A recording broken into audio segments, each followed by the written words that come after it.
It's going to fall for Ibrahimovic. Oh, come on! Davy Beckham. Oh, goodness me. Yes, C.O.C. Can he do it? Yes, he can. Robbie Keane continues to captivate. Back from the death. LA Galaxy level things up. It is over. The Los Angeles Galaxy have won their 6th MLS Cup.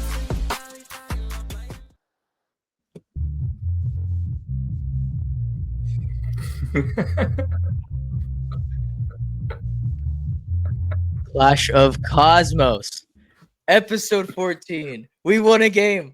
We won a game. The curse has been lifted. RSL now has our bad voodoo, which means they're about to go on their own 16-game losing or unbeaten streak, or not. They already started that journey. Yeah, We're just helping it along. Yeah, we're just pushing them in the right direction. Here, I'll move this out of the way so I can show Mila's beautiful, beautiful background that he put for us. But we are winner chicken dinners. Finally. I can't believe it. I can't believe it took this long. But we're here. Dude. We're here. I decided not to go to that game at the last minute. We were gonna go, and then one of us had to drop out, and then Tio was like, "Yo, we should just go." And I was like, "Yeah, I'm scared. I'm too scared to go." It was confident we were gonna win too, but he's been. I know, but then I was like, "No Royce, Royce, bro," and I'm like, Yeah, no it's so Royce. spooky." And he was like, "Okay," and then we won, and I was like, "Fuck, I regret this." Happens. To think that we sat through that slog fest against San Jose and missed this one makes me a little upset, but I'm just happy that we won. So that's cool. I only had to put out a rant for them to actually put in a good performance. So that was They cool. listened, brother. Listened to your rant. They must have. I'm assuming that was in the Dylan's locker angry. room. They're like, wow, this dude's a fucking idiot. We're gonna show him. We're gonna show him. I guess they showed me. Fair enough. It feels weird looking at a lineup where all of our players are in the green. Yeah, for sure. Yeah, I haven't seen that in a while. I mean, we got our first clean sheet of the season.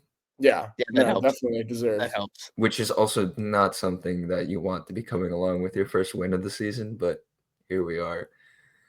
No, but no. Here but yeah, the past two games, I just think Nascimento and Sanabria have been very, very impactful from just what the output we had before.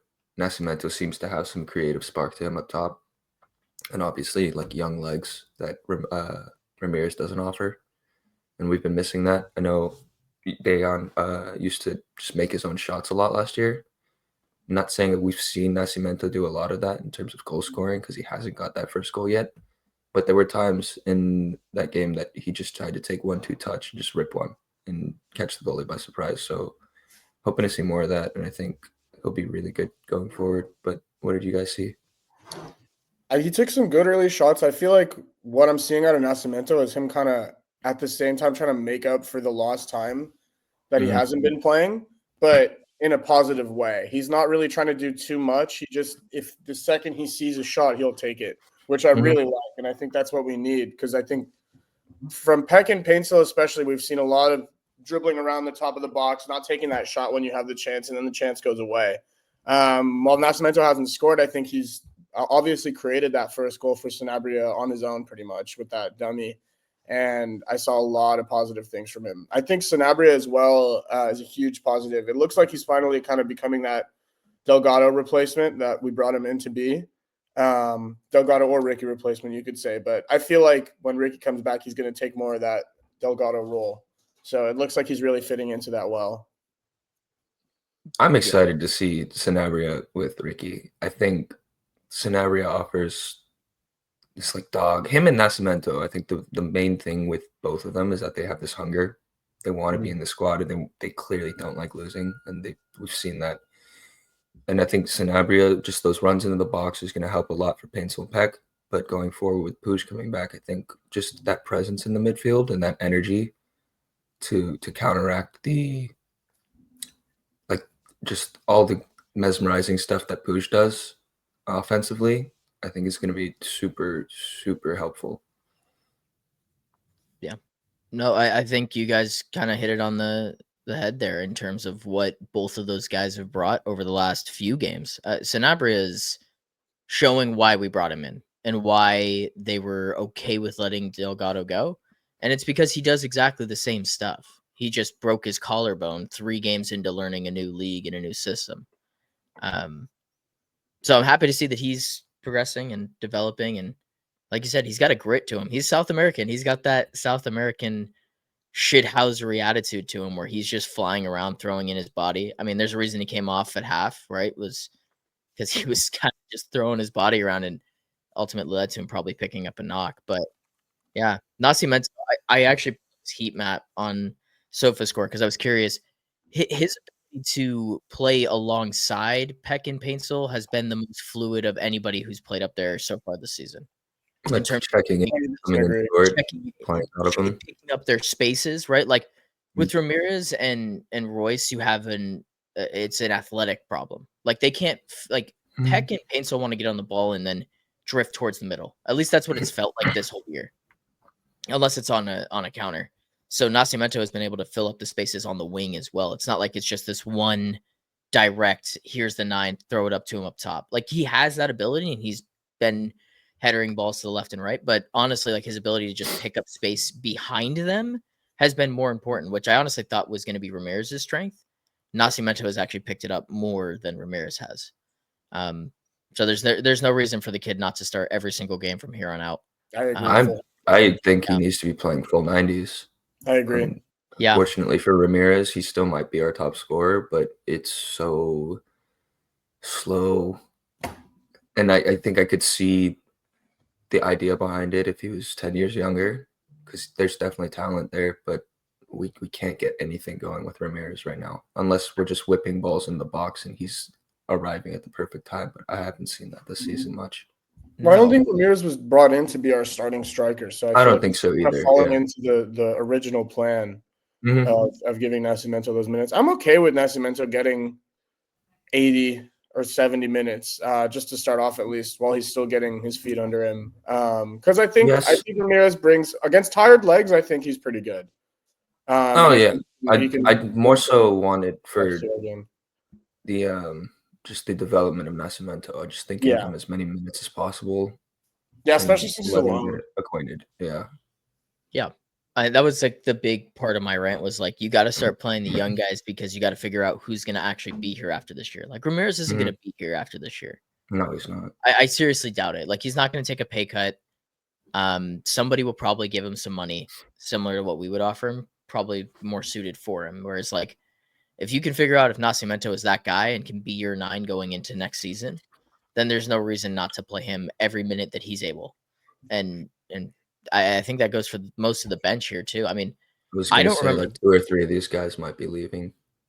I can't remember I can't remember the last time we had a bench that was filled with this much youth. Like even going back into last year, like I feel like everybody was it was Fagundes or Royce, right? Like these are all super young guys. So like it's going to be pretty hit or miss for the rest of the season in terms of like who we're bringing on. If it's going to be this young, like you can't expect real. Like, I mean, I like Winder. I don't expect anything out of him in these cameos. I guess the only person out of this entire list where I think I want to see him get more minutes just because I think we're going with, and it's going to sound weird because we just kept a clean sheet, but if Zonka is going to play week in, week out, I'd like to see Aude start to play more.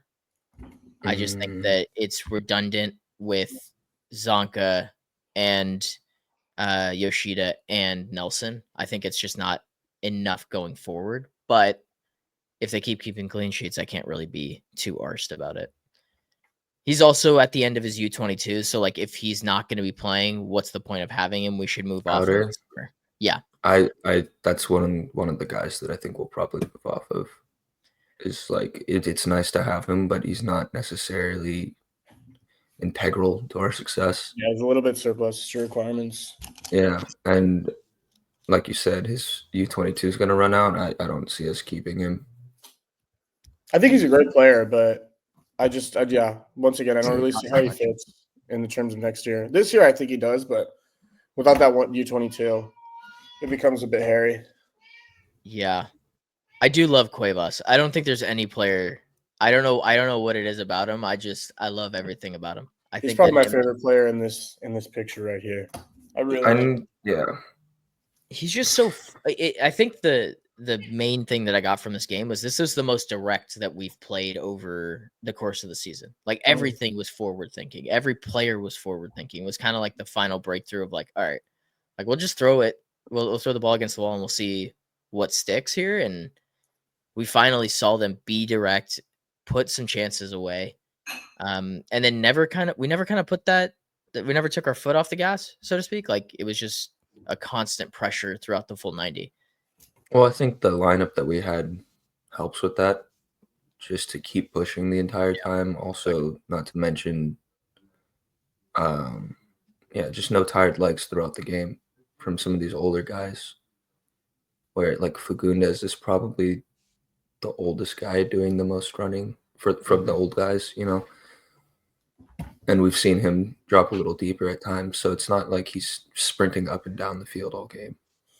I do think, again, Nascimento's work rate and just overall movement help in that sense, where we can continue to press, continue to have options when one of our players receives the ball and get it moving like that. Yeah. I guess the only thing with Fagundes in this game was he didn't play like FootMob has him right here in the center. He was not there like at all during the game. Yeah, I know. Very wide. Which like he has to fill in those roles because Paintsel and Peck just love to play next to each other. Yeah, but I mean, but even in there, like for most of the game, they are on the wings. I think that the Royce idea here fits really well. When they get the ball on the wings, at least lately, a lot of the time, they invert towards the other one to play the other one. So I think that's kind of how came from Peck came, gave it a Paintsel, right? Across field, and then he gets that bobble and scores. But that seems to be kind of at least Peck's game plan on that side. It hasn't been so much take on the man and get a ball down the line type of thing. It's invert, get the ball to Paintsel or an Nascimento now that we have the option, and then try to create something from that. I think it's okay, it's fine, but definitely would like to see Peck a little more direct. And I think that'll come as we have our other forwards start firing, or all of our forwards start firing. Yeah.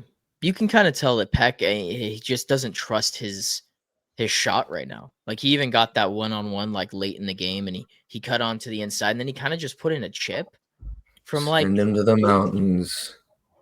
It's just not firing for him. But I think that it's coming because he's not trusting certain aspects of his own game right now, and he kind of feels like he's faltering. It's like leading to this effect of him dropping deeper and deeper, and that's like the last place that I want Peck is deep.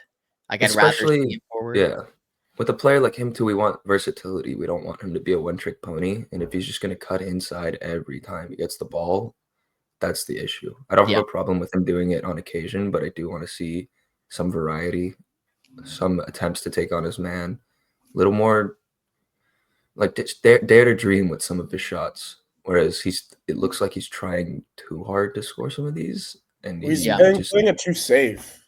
Exactly. Yeah, that's what I'm saying. Like if he's not gonna dare to dream at all with these things, then nothing crazy is ever gonna happen, and it's just gonna be these half-ass shots. And I don't think it'll ever change unless he just breaks that mental barrier. But we've seen what he can do. He can put them in the back of the net with power, with precision, and right now he's not doing that. But that'll be key if we want to just keep the streak going. The streak of one. Streak of one. He's got to find the back of the net. Like that's the only thing that solves this issue is once he sees one go. That's the type of player he is. It feels like. I feel like we said it a lot with Savinho. Like all throughout the year, it was like, hey, if he could just get the first one going, like here we go. I think that's probably why I'm so frustrated about this. I see these motherfuckers get right in front of the goal, and then I'm like, oh, goal. I'm like, no, you stupid idiot. There's so many times. Last game there was like 3 of them. Or no, the game before it was really pissing me off. Where he would just he would cut inside. He'd have that perfect shooting lane, and it would just be weakly shot right at the keeper, or just like he's trying to place it, but there's just no real conviction in it. There isn't. And it's disappointing because we know what his level is. I just got his team of the season on FIFA. Like, he's not a bad player. That's a whole other issue. Fuck. It's tough. It's tough. Hey, I'm gonna tell you something. He scores those goals for me on FIFA for sure. Of course he does. Because you give him one of those pep talks before every game. Every game, I sit him down in the locker room. Idiot. Score. Oh, that's funny. Yeah, we're not going to talk at all about the next game. We'll wait till next week. Hopefully Andrew's back on then to actually look at the games. But I guess I do want to bring up one thing because we haven't done a pod in a little bit, and it's been the one thing that changed, and I feel like it's the thing that was mentioned the least. But our goalkeeper changed again, and he's been really good. He's been really good. I don't really have any. It took some.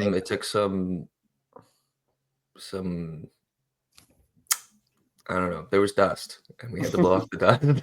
It was spooky that first start when he came back into the starting lineup, but after that, he's been phenomenal. He's probably the reason we got the dub. Here, let me change that. Yeah, it was honestly the very first couple minutes there where he made the one-on-one save that kind of set the tone for the rest of the game. I think that basically won us the game. We concede that game's over. It's over. Backing it up and going right away. But he's been pretty good shot stopping. I feel like we aren't asking too much of him playing out of the back. Maybe that's just like you were saying, yeah. With Zonka and Yoshida, you've got enough ball playing ability there where like he just needs to get rid of it. And if it's not there to get to one of the center backs, it's just booted long. And it's to Nascimento who can actually put in an effort. He's kind of a dog when it comes to the back to goal type of stuff. Yeah. For his frame, like he doesn't seem that big, but he does a good job in keeping the hold up. Yeah. He's becoming very cult hero-y. Like he does all of that dirty work bullshit that you everything that we saw from that 2.5 minute highlight reel clip before this game is finally coming to fruition right now. And I know we were all like, oh, it's just highlights, like we don't know what to expect. Half of them were from like everything. I know, but this is everything we've seen in the past 2 games is basically shit from those highlights. It's intelligence, it's strength, and like he knows how to maneuver around the field. So I think just keep doing that and it'll be good. Yeah. He's a bastard in all the right ways. Yes. In all the right ways. Great way of putting it. Very good way to put it. Yeah. But I think that I'm too optimistic. On who? Or the team? The team. I know we should be allowed to have one optimistic podcast where it's not like, oh, but we haven't won a game yet. Now it's allowed to be optimistic. So I guess I'll pose the question of like, is there life in this team? Is there a road back? I know in my rant I said the season's over. I still believe that. But do you guys see a way back this season? Do you think that it's through Leagues Cup? Do you think that there's a way to get into playoffs? Do we qualify for playoffs if you win Leagues Cup? No. Okay. So Leagues Cup would just be a trophy to kind of right the ship. Yeah, because Miami won it and they didn't go to playoffs the first year when Messi came. I don't think that we're going to make playoffs. I think there is still life in the team. And I think there is things we can build on for next year. I think we're probably going to go all out for Leagues Cup because it's the one saving grace for our season, I think. I think if we win that and then finish somewhat respectably, at least close to the playoff spots, then it's not the worst season of all time, but right now it is. So to answer the question, yeah, but I do think our season is over, playoffs wise. But there's stuff to pay attention to for the rest of the season, I think, for sure. Yeah. The just to put the numbers to it, the gap between us and 9th is 13 points. That's so 5 games saying that everyone I'm a above believer. doesn't I'm a believer. doesn't win any games. We're There's gonna have to some play bad some of teams in those the West teams. this year. We're gonna have to play some of them. We're gonna take points, 6-point swings. Like if we can just get a run of games, there's a chance. I'm not gonna say it's over yet. It's still only like still got plenty of games to play. It's not looking good, but just in the sport in general, I think it's too early to say that we're out of it, especially with the concept of playoffs. 9 teams from our side of the country get to go into it.